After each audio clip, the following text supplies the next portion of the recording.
오늘은 설교를 하기 전에 우리가 하나님의 은혜를 마음속에 품고 있는가 아니면 품지 않고 있는가 그 문제를 고민하면서 오늘 말씀을 보았으면 좋겠습니다. 과연 나는 은혜를 품고 사는 사람인가? 은혜가 있지만 늘 망각하고 살고 있는가? 그런 마음으로 말씀을 접해봤으면 좋겠습니다. 어떤 아버지와 아들이 함께 농사를 지었는데요. 아들은 농사일을 하는 동안 다른 사람을 비방하는 거친 태도를 보였답니다. 근데 상대적으로 아버지는 항상 다른 사람들에게 관대하고 친절했답니다. 아들에게 불만이 생겨서 아버지에게 질문을 합니다.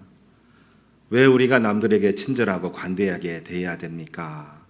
이런 질문을 하니까 아버지가 미소를 지으면서 말합니다.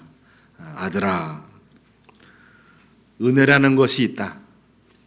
은혜라고 하는 것은 하늘에서 땅으로 비가 내리듯 내려오는 것인데, 근데 은혜는 모든 밭에 비가 내리듯 내려지긴 하지만 밭을 가득하게 메우려고 하는 것은, 밭을 가득하게 메워줄 수 있는 것은 우리 농부의 마음에서 시작되는 것이란다.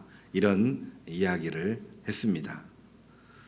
우리들에게 은혜라고 하는 개념을 설교 전에 이미 말씀을 드렸어요.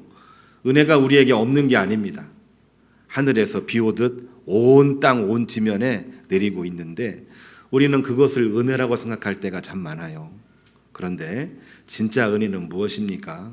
하나님의 은혜가 이 땅에 내리고 있지만 그 은혜를 내 마음속에 고이 간직한 그 은혜를 가지고 말하고 행동하고 타인을 만나고 사회적인 그리고 더 큰 일들을 준비하며 나갈 때에 저는 그것을 은혜라고 말하고 싶습니다. 우리 마음속에 주님의 은혜를 품고 있지 못하다고 한다면은 과연 은혜 받았다 말할 수가 있을까요? 결코 그렇지 않습니다. 주님의 은혜는 내 안에서 나를 이끌고 있는 힘이기 때문에 그렇습니다. 내가 내 의지대로 생활할 때가 많습니다. 자기 의지가 없는 사람이 어떻게 사람 구실을 한다고 할 수가 있겠습니까? 그러나 믿는 사람들은, 크리스찬들은 거기에다가 한 가지가 더 있죠. 내가 나를 이끌기도 하지만 내 안에 계신 그리스도께서 나를 이끄시고 나와 함께 하시고 힘도 주시고 우리 성경에 나와 있는 말씀대로 하나님이 주시는 말씀을 입으로 실천하면서 살아가는 것이 진짜 은혜스러운 삶을 말하고 있는 것입니다. 오늘 김은혜 집사님 이름답게 은혜에 관한 말씀을 해주셨어요. 어떤 내용이냐면 이사야 40장 25절 이하에 나와 있는 말씀인데 하나님의 은혜가 분명하게 있는데 은혜를 망각하고 살고 있는 포로된 백성들에게 하나님이 이사야를 통하여 하신 말씀입니다. 어떤 내용이냐면요, 이런 내용입니다. 하나님의 은혜를 왜 모르고 있느냐? 알기는 아는데 왜 은혜를 마음속에 받아들이고 있지 않느냐? 그렇게 말을 하면서 위로하고 격려하고 내가 너희와 함께 하고 있고 너희들 반드시 고향 땅, 가나안 땅으로 돌아가게 될 것이다. 내 집, 내 성전에서 예배 드릴 날이 오게 될 것이다. 그러니까 포로된 삶은 너무나도 척박한 삶인데 하나님이 어디 계십니까? 그런 고민을 하고 있을 때거든요. 그러한 때에 왜 하나님의 은혜를 모르고 있느냐? 은혜는 있지만 마음속에 담지 못했기 때문에 하나님께서 이사야를 통하여 모든 이스라엘 백성들, 포로된 백성들에게 말씀을 주시고 있는 내용입니다.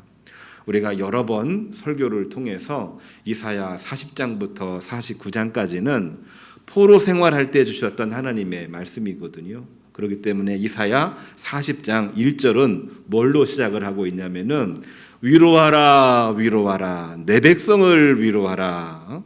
사람의 위로가 아니라 하나님의 위로로 위로하라. 위로하라 하면서 우리들 마음속에 하나님의 은혜가 있다는 것을 결코 잊지 말라. 이 메시지를 주는 것이 오늘 첫 번째 말씀입니다. 두 번째 말씀은 에베소서 1장 15절에 나와 있는 말씀인데요. 하나님의 놀라우신 그 은혜와 그 풍성을 매일같이 마음속에 담고 그것이 내 마음에서 사라지지 아니하도록 끊임없이 기도하고 끊임없이 실천하고 끊임없이 내 마음속에 품고 나가도록 기도하라는 메시지를 사도 바울이 에베소 교회에 이야기하고 있는 내용입니다. 교회에 주시는 하나님의 말씀이기 때문에 실은 오늘날 모든 교회에 주시는 말씀이기도 하고 우리 교회에 주시는 말씀이기도 한 거지요. 하나님, 우리 교회가 하나님의 은혜가 늘 있게 하여 주옵소서. 세상은 척박해도 우리 주변은 너무나도 열악한 상황이 있다고 할지라도 우리들 마음에는 하나님의 은혜로 충만케 하여 주옵소서. 이러한 메시지를 사도 바울은 에베소 교회에 있는 디모데에게 보냈던 그러한 내용인 것입니다. 마가복음 12장 13절에 나와 있는 말씀도 마찬가지입니다. 유다라고 하는 나라, 예수님 오시기 전후로 어떤 나라였냐면은 로마 제국의 속국이 되었어요. 그 나라를 세 개로 분할을 해서 두 명의 분봉 왕과 또한 가장 힘들었던 유다 예루살렘에는 빌라도라고 하는 총독을 보내서 통치를 하는 그러한 시기였습니다. 속국, 다시 말해서 식민지였기 때문에 로마 제국에 세금을 내는 그러한 상황 가운데 있었는데 그러한 극한 대립 속에서 많은 분들이 절망하고 있었어요.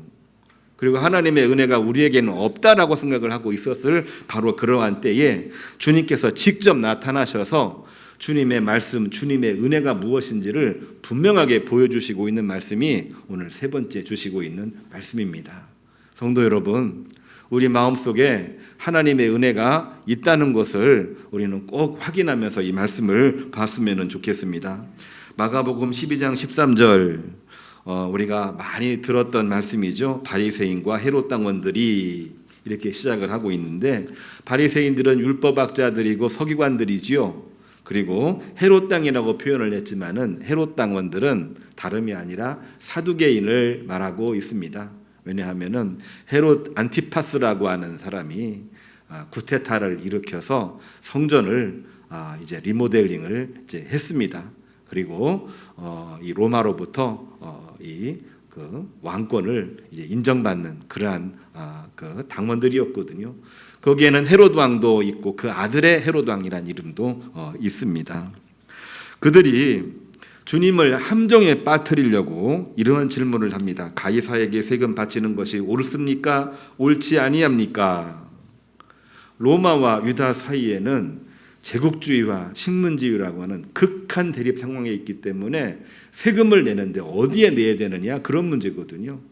당연히 우리는 로마 제국에 내야 된다라는 사람도 있을 거고 또 어떤 분들은 우리가 속국이 되긴 됐지만 우리는 우리나라에 세금을 내야 된다 해서 세금을 거부하는 사람도 있었기 때문에 그들 간의 갈등 문제가 아주 많았었고요. 만약에 세금을 내야 된다라고 이야기를 한다면 그러면 우리나라에는 특별히 예루살렘에는 뭐가 있습니까? 예루살렘에 성전이 있기 때문에 성전세를 내는 것이 유다 민족들에게는 의무조항이었거든요. 성전세를 내는 겁니다. 남자는 2세겔을 내도록 되어져 있는데 로마에 세금을 바치게 되면 성전세는 내지 말아야 된다는 말입니까? 이런 문제로 갈등을 많이 하고 있었던 그런 때였습니다. 그런데 성전세 얘기는 나오질 않고 가이사 황제에게 세금 내는 것이 옳습니까? 옳지 않습니까? 이 질문만 하는 거예요. 이 질문만 하는 이유는 다른 게 아니죠. 예수님을 책잡아서 고발하려고요. 예를 들어서 가이사에게 세금을 내라고 하면은 유다인들의 정서로서는 뭐가 됩니까? 유다 민족을 배반하고 로마에 아부하는 로마의 반역자로 민족의 반역자로 낙인을 찍히게 되는 것입니다. 또한 내지 말라고 하면은 현행법상 내게 되어 있기 때문에 로마의 반역자로 예수님을 고발할 그러한 상황이죠. 나라가 정말 양분이 돼가지고 극한 대립을 하고 있으면은 사실상 아무것도 못합니다. 우리나라도 그러한 모습을 많이 발견하고 있어서 너무나도 안타까운 일들이 너무나도 많은데, 그런데 뭐 어느 쪽을 선택을 하든 고소고발을 당할 수밖에 없는 운명에 처해져 있었던 것이죠. 자, 그런데 주님은 그 시험의 덫을 너무나도 잘 알고 있기 때문에, 그 이중적인 잣대를 너무나도 잘 알고 있기 때문에 예, 아니요 이렇게 대답하지 아니하고 이렇게 말씀하고 계시죠. 가이사의 것은 가이사에게, 하나님의 것은 하나님께 바치라, 이렇게 답변을 하자 어느 누구도 말을 하지를 못했습니다. 어떻게 보면은 이 말씀이 양쪽으로 다 바쳐라, 그러니까 뭐 세금 내는 사람은 이중 부담을 해야 되는 것이니까 조금 답이 이상하기는 해요. 그러니까 뭐 그런 답을 훌륭한 답이라고 이야기를 합니까? 부담은 다 유다 국민들이 내는 건데 이중으로 부담하라는 얘기 아닙니까? 예수님 말씀도 별거 아니네요. 뭐 이렇게 생각하기가 쉬운데, 주님의 이러한 답변은 단순히 위기 모면으로 끝나는 답변이 아니라는 것을 오늘 저는 말씀을 드리고 싶습니다. 어떤 내용이냐면은 그 상황은 특별한 상황 가운데에서 특별한 의미를 가지고 있기 때문에 그런 것입니다. 우리가 바리새인 헤롯 당원의 질문을 한 번 더 살펴봐야 됩니다. 질문이 뭐냐면은요, 가이사에게 세금을 낼 것인가 내지 말아야 될 것인가, 이 질문입니다. 하나님은 거기에 들어가 있지를 않아요. 가이사에게 세금을 내야 된다라고 하면은 반역자, 세금을 내지 않는다라고 그러면은 로마의 반역자. 이 굴레 안에 예수님은 지금 들어와 있는 것인데, 예수님의 답변은 뭐라고 답변했냐면요, 가이사에 대한 답변도 하고 그들이 묻지도 않은 하나님의 영역을 답변하고 있어요. 가이사의 것은 가이사에게 돌려주고 하나님의 것은 하나님께 분명하게 우리가 드려야 됩니다. 이렇게 답변을 하고 있는 것입니다. 저는 이 질문과 답을 좀 유심히 생각을 하고 또 생각하고 또 생각하면 어떤 의미가 있을까, 우리가 한번 생각해 볼 필요가 있는 거지요. 우리는 이 현실의 복잡한 갈등 구조 속에서 하나님을 잃어버릴 때가 참으로 많습니다. 그리고 그 문제를 계속해서 이야기하다 보면은 결국은 하나님을 잃어버려요. 하나님의 말씀을 잃어버립니다. 하나님께 해야 될 일, 하나님의 말씀대로 살아야 될 일들을 다 잊어버리는 거예요. 그러니까 하나님을 멀리 하려고 하는 사람은 자꾸 세상에서 정쟁을 만들어내게끔 되어져 있는데, 당시 바리새인들과 헤롯 당원들이 그 일들을 하게 된 것입니다. 사람들은 세상의 영역에서 하나님의 은혜를 상실하고 있는 그러한 때거든요. 다 무엇 때문에 그랬냐면은 먹고 사는 문제라고 얘기하면 안 됩니다. 먹고 사는 문제는 어떻게든 먹고 살 수가 있는데, 그 유대 사회 속에서 권력을, 그리고 이 헤게모니를, 기득권을 잃지 않으려고 끊임없이 다툼을 하고 있는 거죠. 다툼을 하는 가운데 하나님에 대한 내용은 하나도 존재하지를 않습니다. 바리새인 헤롯 당원들이 예수님에게 가장 꾸중 들었던 얘기가 뭔가요?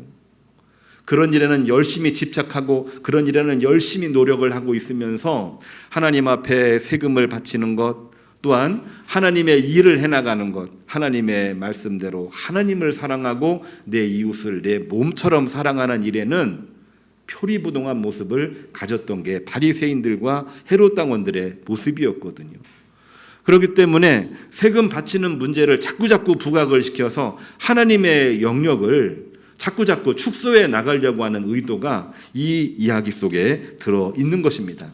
예수님은 단순히 위기 모면으로 얘기하신 것이 아니라 너희들의 관심은 세금 내느냐 안 내느냐 그 문제긴 하지만 나의 관심은 그러는 중에도 너희가 얼마나 하나님을 사모하며 너희들 마음속에 하나님의 은혜를 지금 담고 있느냐 담고 있지 않느냐, 이 질문을 하고 있는 것이 저는 이 말씀의 핵심 포인트라고 생각을 합니다.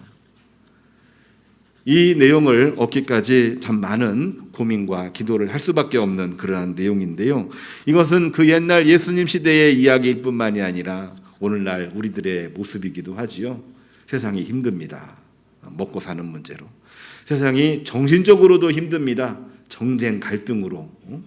모든 곳에 이야기가 있습니다. 다 옳다고 이야기를 하는데 옳다고 인정하지를 않아요. 늘 팽팽합니다. 그리고 무승부예요. 그리고 더 이상 관심 갖지 않습니다. 그렇게 무관심으로 가는 것으로 끝나면은 뭐 어쩔 수가 없는 거지만 그것 때문에 우리가 무엇을 잃어버리느냐? 하나님에 대한 믿음과 하나님의 영역을 늘 상실하고 늘 망각해가고 늘 이제 축소화되는 것을 우리는 보지 않을 수가 없는 것입니다. 그렇습니다. 결국은 믿음을 상실한 그러한 현실 속에서 주님께서는 말씀으로 그 모든 상황을 뒤엎어버리시는 거예요. 어떻게 엎으셨느냐? 그래, 가이사에게 될 것은 돌려주고 우리가 그 이야기를 하면서 늘 상실해 왔던 하나님의 것을 우리가 반드시 드려야 되느니라, 이렇게 말씀을 하시면서 사람들에게 그 모든 분란과 그 모든 이 갈등, 그리고 이렇게도 저렇게도 할 수 없는 정말 모든 것이 불가한 상황 속에서 우리가 나가야 될 길을 예수님은 제시를 하신 겁니다. 오늘 말씀 맨 마지막 부분을 보시기를 바랍니다. 거기에 또 모든 사람들이 모두 다 놀라웠다, 이렇게 고백을 하고 있어요. 우리도 오늘날 어떤 이야기를 하다가 결론이 안 나고 답답할 때가 있습니다. 답답할 수밖에 없는 구조예요. 모두가 다 같이 자기 권리를 주장하니까요. 자기 권리를 주장하다가 결국에는 하나님에 대한 영역을 우리가 상실할 때가 너무나도 많이 있습니다. 오늘날 은혜가 있지만 은혜가 없는 이유가 뭡니까? 은혜는 전방위적으로 모든 곳에 내려오는데 그 은혜를 내 마음속에 품지 못하면 오늘 여기 나와 있는 바리새인과 헤롯 당원들의 길을 갈 수밖에 없는 것입니다. 오늘날 우리들도 마찬가지입니다. 은혜는 지금도 우리 안에 있습니다. 그것을 내 마음속으로 끌어들이고 은혜를 품어야 우리가 은혜 속에서 살아가는 것인데, 은혜가 있다고 하지만 왜 나에게는 없습니까? 이렇게 말을 하면서 우리는 원망하고 불평하고 그리고 지치고 또한 쓰러지는 모습을 우리는 가질 수밖에 없는 것입니다.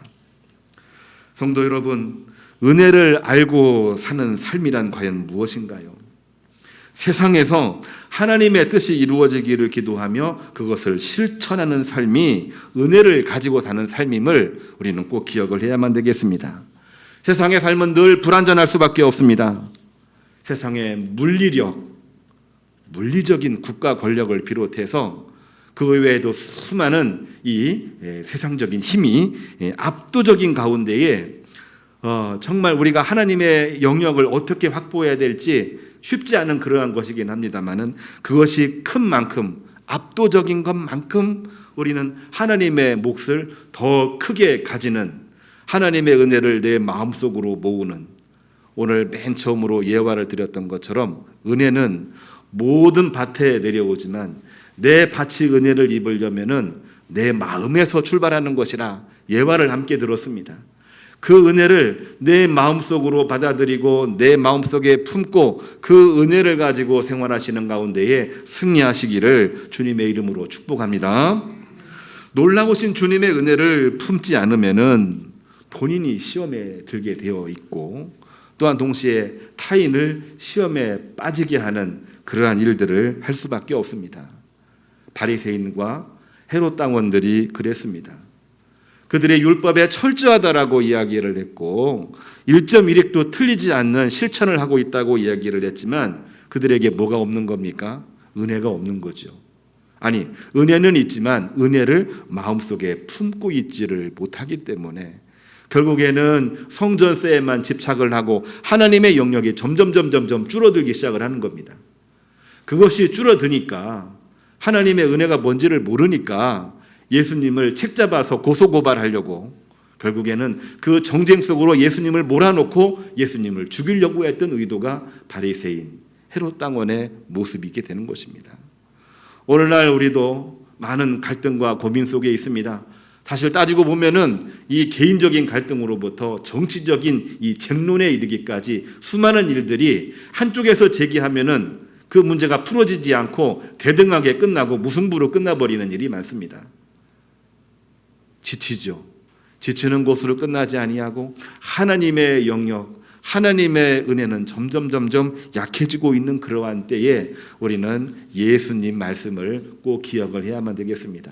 가이사의 것은 가이사에게, 그래, 그것은 그런 문제로 돌리고 우리가 정작 생각해야 되는 것은 하나님께 무엇을 드려야 될지 우리가 생각을 해야 됩니다. 그게 바로 은혜를 내 마음속에 넣는 가장 중요한 길임을 저는 오늘 말씀을 통해서 나누고자 합니다. 은혜가 있는 사람은 어떻게 하나요? 하나님 말씀을 들으려고 합니다. 하나님 말씀을 가지고 타인에게 늘 도움을 주려고 합니다. 그리고 역사를 만들어내려고 합니다. 역사는 히스토리, 하나님의 이야기라고 얘기했습니다. 그리고 그런 사람은 생명을 살릴 수밖에 없는 것입니다. 주님께서는 그 길을 인도하셨고 세상 일로 하나님의 일들을 뒷전으로 미루지 않는 그러한 마음을 가지려고 노력을 하게 되는 것입니다. 시편 기자 오늘 시편 113편 4절 같이 읽는 시편의 말씀인데요.